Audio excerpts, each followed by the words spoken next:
So I've grown up in a Christian home. And so I was raised in a beautiful Christian home. My parents are faithful. I would say middle school, high school, college, I really began to drift. I really started to doubt, and I wouldn't even say wrestle, just completely doubt if the Lord was real, if this was really my faith or just my parents' faith. I know Pastor Tom will often say the drift is slow, and it's really true. I think I just slowly started to doubt and not really bring those doubts to the Lord or even my parents. I just doubted and let it sit and fester. End of high school and going into college, I would definitely call myself like a full-on feminist and a full-on, maybe even an atheist. Like I think I had real doubts, and I really embraced the world and wanted what it had to offer. I wanted to go to a secular college, and I wanted to learn all the things that it felt like there were things out there that I wanted to learn that they had for me. Like there was maybe more out there. But I will say, I would say turning from the Lord, it brought on like a really deep, dark depression. That was in my first few years of college.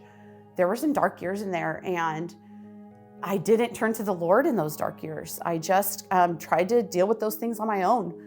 And sure, I went to counseling and I got medical help. Like, yes, get medical help for depression. That is, please. But also, I'd never turned to the Lord in those things.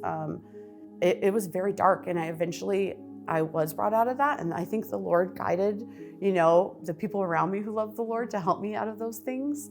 By the end of college, in my 20s, I was just completely lost.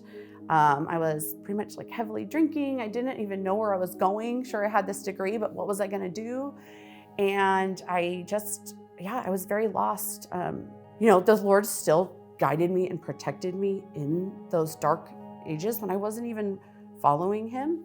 He still blessed me with, a beautiful relationship that I think has changed me and my husband, together around the same time.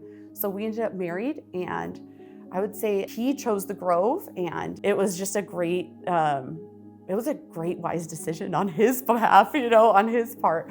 Yeah, so one day I was 7 months pregnant, and I just started to realize like, oh no, these symptoms of depression have maybe been around for a couple weeks.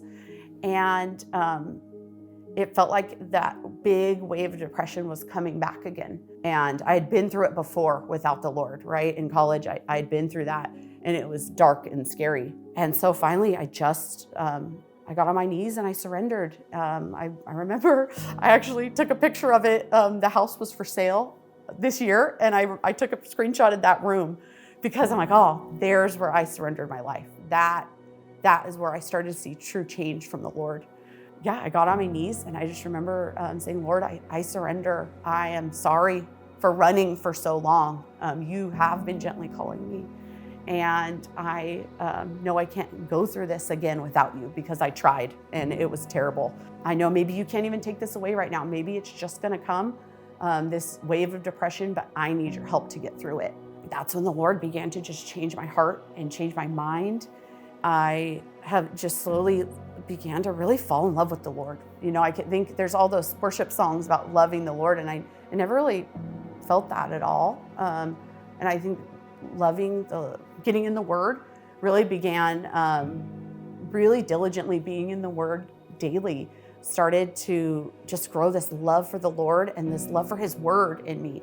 And that is when He has just slowly over the years started to genuinely change my heart and change my mind in ways that maybe I wouldn't have even chosen before I surrendered my life to the Lord. I think that surrender to the Lord is also slow and daily too, that we just slowly learn to walk in obedience and go, all right, Lord, you're asking me to do this thing, and maybe it's scary and feels, big or different, but I'm gonna step out in obedience because you're asking me to, because I trust you and I've surrendered my life to you. Jesus says, in this world you will have tribulation, but take heart, I have overcome the world. And so I think there's been actually just tribulation since then, and trials and problems, and the Lord has been so faithful to bring me through those. And He's been so faithful to help me remember what He's brought me through. There is so much peace and hope in surrendering your life to Jesus. He died for our sins. We deserve punishment and hell, and man, there's such relief in surrendering to the Lord, and there's so much hope for our future. And so we know that there's just beauty in sharing the gospel and in building His kingdom. And so, there's work to be done then that I missed out on. And so I'm glad now that He changed my heart and He changed my mind. He captured my heart. And so now, what a blessing to be able to help build His kingdom and invite others to come on and come to heaven too.